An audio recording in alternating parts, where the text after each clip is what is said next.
सामीन और ग्रामवासियों को मेरा नमस्कार। जैसे कि वकील साहब ने बोला और कृष्ण कुमार जी ने बोला कि न्यायाधीश लोगों को आके जागरूक करना पड़ रहा है गांव वासियों को वृक्षारोपण के महत्व को लेकर। तो सबसे पहले तो ये आप लोग की आस्था और विश्वास का नतीजा है जो आप लोग का न्यायालय के प्रति है। आप लोग जो जजेस के ऊपर इतना भरोसा दिखाते हैं उसी का फल है कि न्यायाधीशों को बोला जा रहा है कि आप जाइए, और हमें भी बहुत खुशी महसूस होती है जब हम आप सबके बीच में आके किसी बात पर चर्चा करते हैं। आप लोग से आप लोग के विचार सुनते हैं कि उस टॉपिक पे क्या। तो जैसे कि ये विधिक साक्षरता शिविर है, तो इसके माध्यम से वृक्षारोपण पे तो अपन बात करेंगे। मैं 2 और टॉपिक पे आपका ध्यान आकर्षित करना चाहूँगी। सबसे पहला तो मध्यस्थता का महत्व जो है, जैसे कि वकील साहब कह रहे हैं कि कोई भी इंसान जो सही माइंड में होता है नहीं चाहता है कि हमें अपने जीवन काल में अस्पताल जाना पड़े या न्यायालय जाना पड़े। मैं तो रोज सुबह उठ के न्यायालय के लिए तैयार होती हूँ, पर मुझे नहीं लगता कोई भी चाहता होगा कि अच्छे मन से कोई सुबह उठे और हमें आज कोर्ट में जाना है, भैया तैयार हो गए तो कोर्ट आ रहेगा। तो मैं खुद ये नहीं चाहती कि कोई भी कोर्ट आए। क्या होता है, जैसे आप लोग कोर्ट में अपनी समस्याओं को लेके आते हैं तो समस्या बहुत टाइप की होती है। तो कुछ टाइप्स जो आपकी कुछ प्रकार की समस्या है ना, वो न्यायालय भी समझता है कि उसका विधि के माध्यम से निपटारा नहीं हो सकता। अधिकतर आप देखते होंगे या आसपास में अपने घरों में देखते होंगे कि भाई भाइयों का विवाद हो जाता है। अब वो चाहे आपराधिक विवाद हो या संपत्ति को लेकर कोई विवाद हो, तो दोनों ही केसेस में क्या होता है, अगर संपत्ति के भी आप न्यायालय में संपत्ति के विवाद को लेकर आप न्यायालय के पास आएंगे तो न्यायालय देखेगा कि किसकी संपत्ति है, विधि के अनुसार जिसके लिए भी स्वतः घोषणा करेगा। या आप कोई आपराधिक मामला भी लेके आएंगे कि भाई ने भाई को गाली गलौज कर दी, मारपीट कर दी, धमकी दे दी, कोई बात नहीं, करते दीजिए।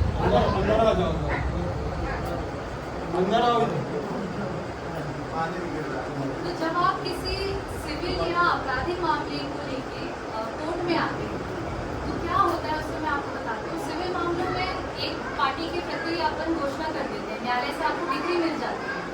आपराधिक मामले में क्या होगा, जो अपराधी होगा उसको सजा हो जाएगी, पर अगर वो आप ही के परिवार के लोग होंगे तो आप देखेंगे कि सजा के बावजूद या अपने हक में फैसला होने के बावजूद भी आपके मन में अशांति होगी। क्यों? क्योंकि मामला का निपटारा तो नहीं हुआ, भले ही घोषणा हो गई या भले ही आरोपी जेल चला गया, आपके घर टूट गया, भाई भाई के बीच में हमेशा के लिए विवाद हो गया, आने वाली पीढ़ियां भी क्या पता आपस में बात ना करें। इससे अच्छा आप क्या कर सकते हैं, जो घर के विवाद होते हैं, जो ऐसे विवाद होते हैं जो आपस में बैठ के सुलझाए जा सकते हैं, उनको आप न्यायालय तक मत लाएं। या अगर आप न्यायालय तक आ भी गए हैं, कई बार ऐसा होता है कि हमारे साथ अपराध घटित होता है तो हम जोश में FIR लिखा देते हैं, इसके बाद हमें खुद महसूस होता है कि अरे यार इसको आगे नहीं चलाना चाहिए। तो आप किसी भी स्तर पर राजीनामा के माध्यम से या मध्यस्थता का सहारा लेकर मामले का निपटारा कर सकते हैं और एक परिवार टूटने से बच सकते हैं। दूसरा जो योजना सरकार ने आप लोग के हित के लिए बनाई है, मैं चाहती हूँ कि आप लोग को उसकी जानकारी हो। पीड़ित प्रतिकर योजना, आप लोग जानते हैं इसके बारे में? नहीं। जानकारी है आपको? तो पीड़ित प्रतिकर योजना सरकार ने क्यों बनाई, पहले मैं आपको ये बताऊँ। अच्छा, पीड़ित प्रतिकर योजना से आप लोग को ये तो समझ में आ रहा है ना, ये ऐसी योजना है जो पीड़ितों को प्रतिकर दिलाने के लिए बनाई गई सरकार के द्वारा। आप लोग को समझ आ रहा है ना मैं जो बोल रही हूँ? जी। तो ये क्यों बनाई सरकार ने? क्योंकि कई बार ऐसा होता है कि अपराध तो होता है और पीड़ित भी होता है, पर पीड़ित को ये नहीं पता होता कि उसके साथ किसने अपराध किया।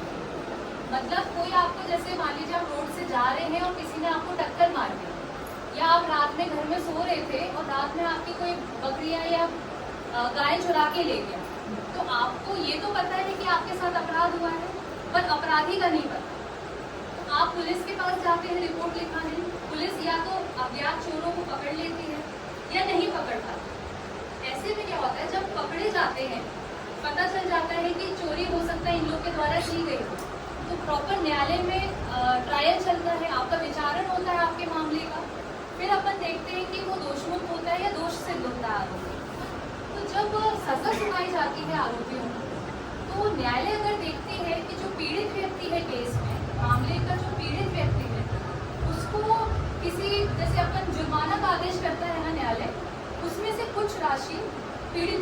दिलाता है कि चलिए ठीक है, इस पे हम 3,000 रुपये का जुर्माना करते हैं और जुर्माने में से 1,500 रुपये पीड़ित व्यक्ति को दिलाया जाए।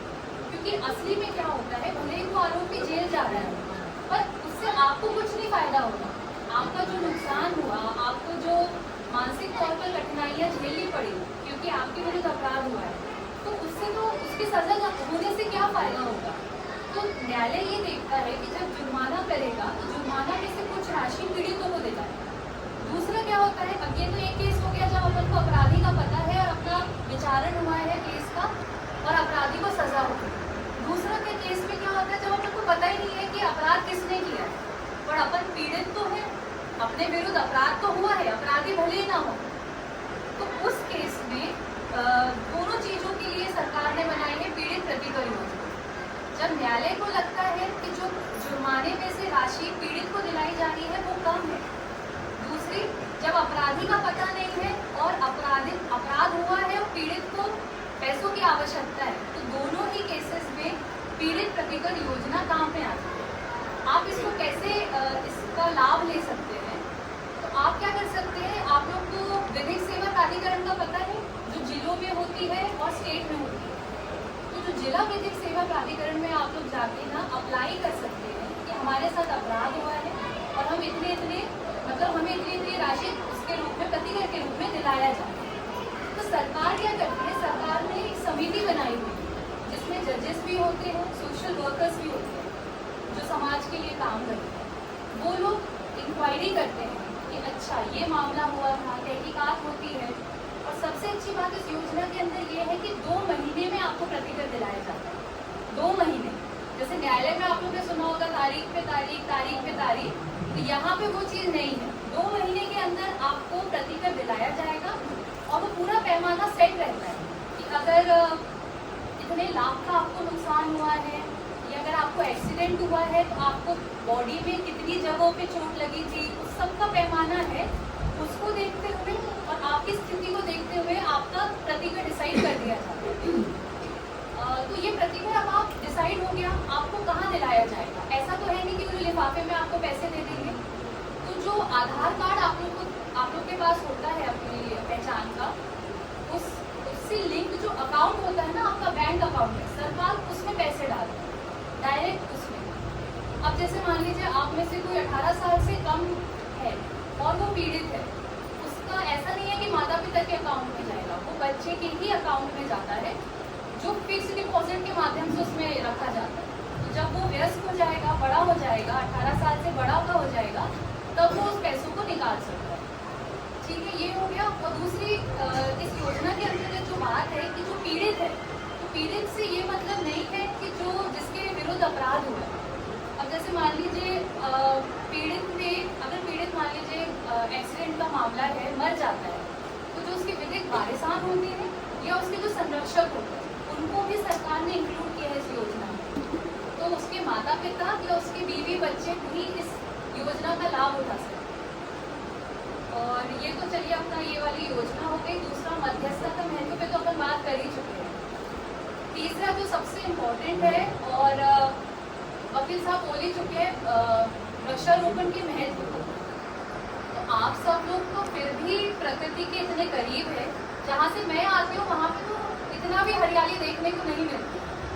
तो जब आप लोग से अपेक्षा की जा रही है कि आप लोग वृक्षारोपण के महत्व को समझिए, तो आप लोग ये सोचिए कि जो बड़ी सिटीज़ है या जो आपके अलावा जितनी भी जगह है वहाँ पे कितना अकाल पड़ रहा होगा पेड़ों का, कि आप लोग को पहले सजग किया जा रहा है ताकि यहाँ से शुरुआत हो तो ऊपर तक पहुँचे।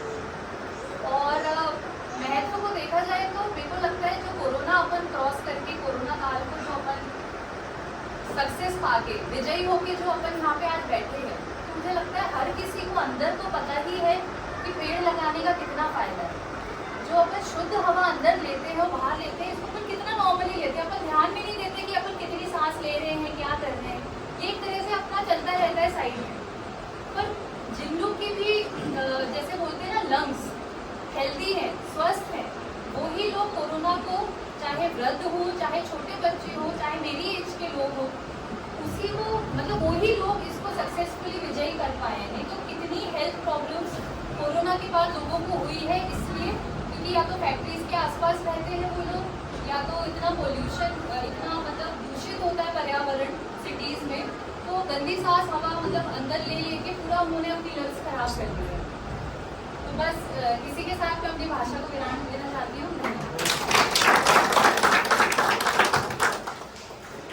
धन्यवाद आपका।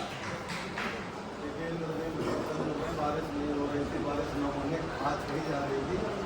आज की आवाज़ सुनी और इंद्रदेव ने कहा यहाँ ठंडा लाना जरूरी है। इंद्रदेव प्रसन्न हुए हैं। मैडम ने अपनी बात रख दी, वकील साहब ने रख दी। मैं दो बातें और बता देता हूँ, छोटी छोटी हैं बातें नहीं। स्कीम में हम लोग बहुत जाते हैं। स्कीम बताई साहब फायदे की। वृक्षारोपण में अमूमन क्या होता है, पेड़ तो बहुत लगते हैं। वन विभाग तो अरबों खरबों के पेड़ लगा देता है साल ही। दूसरा हमारा डिपार्टमेंट है, पंचायतें हैं, अन्य विभाग भी लगाते हैं, कोई परिसर में लगाता है, कोई घर में लगाता है। लेकिन लगाना बहुत जरूरी नहीं था। जैसा छोटे दादा बोल रहे थे, लगाए तो मैंने 2000 थे, लेकिन 2 भी नहीं दिख रहे मेरे पास। दिखना जरूरी है।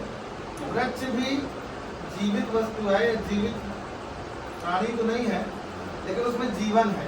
जैसे हमारे जीवन, हमारे घर में बच्चे होते हैं, कैसे उनको पालते पोसते बड़ा करते पढ़ाते लिखाते हैं, और जब वो 21 साल 25 साल का हो जाता है, अपने पैर में कमाने वाला लगता है, तो फिर उसको कहते हैं आप अपनी समग्र डेलक करा लो, मजे करो, शादी भी कर दिया तुम्हारी। ऐसे ही तो पेड़ थे, लेकिन हमने क्या किया, लगाया और उनको लावारिस छोड़ दिया, वो दूसरे चल गया। अगर आप अपने घर की कोई संपत्ति घर से बाहर फेंक देंगे, चाहे वो रुपया पैसा या जमीन को भी ना लेने आए ना, कई साल गायब हो जाए, तो दूसरे कब्जा कर लेते हैं। पेड़ भी अपना है। हम चिंता किसी करते हैं जो हमारा अपना होता है, अपना लड़का, अपना साला, अपने भाभी, अपने भैया। जिस दिन हम पेड़ को अपना मान लेंगे ना, तो हम पेड़ को करने लगेंगे। कुछ लोग तो इतने से आने बैठे कि उनको ये सब बताना, सब ऐसा होगा, करे साहब हमें क्या बता रहे हो आप, हम इतनी उम्र टकले ऐसे थोड़ी हो गए हैं। तो ये बात तो सही है कि आप सब जानते हैं, हम और मैडम और भैया कुछ आपको नया नहीं बता रहे हैं। सिर्फ मैडम ने जो विधि वाली जानकारी बताई वो तो बहुत नई है, बहुत अच्छी है, लेकिन पेड़ वाली बात सबको मालूम। सब आप बजरंगबली हैं, सिर्फ आपको हमने याद दिला दिया कि उड़ना अब जरूरी हो गया है। नहीं उड़ेंगे तो डूब जाएंगे, इसलिए समुद्र पार करना है, मतलब उड़ना जरूरी है, पेड़ लगाना जरूरी है। ठीक है, एक बात। दूसरी बात, पेड़ लगाने के लिए हमारा डिपार्टमेंट कटिबद्ध है। वन विभाग क्या करता है मुझे नहीं मालूम कैसे करता है, लेकिन अभी हमारे यहाँ मनरेगा योजना में 250 पेड़ों का 1 लाख लगाने के लिए प्रावधान है। उसके लिए 1,73,000 रुपये की राशि भी वर्णित है। उस राशि का आप उपयोग कर लीजिए। ग्राम पंचायत SOP बना ले, फाइल दे दे, हम आपको 250 पेड़ों की नर्सरी के लिए 173,000 यानी कि 1,73,000 रुपया 3 साल में पार्ट में दे देंगे। जैसे मान लीजिए आपने पहली बार में क्या किया, आज पेड़ ले आए, पेड़ आप अच्छी नर्सरी से ले आइए। इवन अब तो इतने बढ़िया पेड़ कुछ लोग दे रहे हैं, जैसे KVK में मिलते हैं, वो मेरा बराबरी का ही पेड़ रहेगा, इतना बड़ा सा उसका बेस रहता है मिट्टी का, ले आके रख दीजिए। अगले साल आम का होगा तो फल देने लगता है। 4 साल 3 साल पुराने पेड़ दे रहे हैं, वो ले आके लगाइए।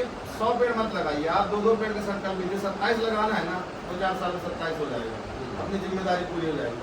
तो 250 पेड़ का अगर प्रोजेक्ट बना लेंगे तो पहले साल में आप हमसे ले लीजिए। पेड़ों की कीमत कितने पेड़ लगाएंगे, 250 गुणे अगर 100 रुपये का भी होगा तो 25,000 रुपये का, वो 25,000 प्लस अभी तो पानी जैसे गिर रहा है या नमी है, जैसे ही नवंबर का नमी कम हो तो आप उसमें एक लेबर लगा दीजिए, उसका पेमेंट पंचायत उसके खाते में करती रहेगी। पैसा कैश रोल कहीं नहीं होगा कि ऐसे गिन के दिया तो किसी ने घट दिया या बढ़ा दिया।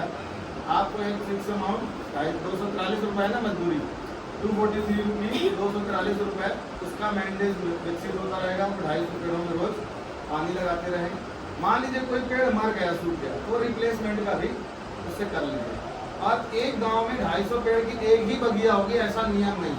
अगर आपने 250 के 10 भी प्रोजेक्ट ले लिए हैं तो 10 की फंडिंग हो जाएगी। तो ये आपके लिए सहूलियत है। पेड़ आपका लगा नहीं पैसा और पेड़ लग गया, तो पेड़ किसके काम आएगा, आपके। सरकार चिंता कर रही है आपकी। बस यही हमारा ये चैप्टर आज का पूरा होता है। मैं आभार प्रदर्शन के लिए मेरे ही जनपद पंचायत से आई मेरी साथी आंचल पटनाहार को आमंत्रित करता हूँ। आप आज इस पूरे कार्यक्रम में आभार व्यक्त कर रहे हैं सभी का। देन उसके बाद हम लोग लगाएंगे। चलता हाथ कराइए सेक्रेटरी साहब।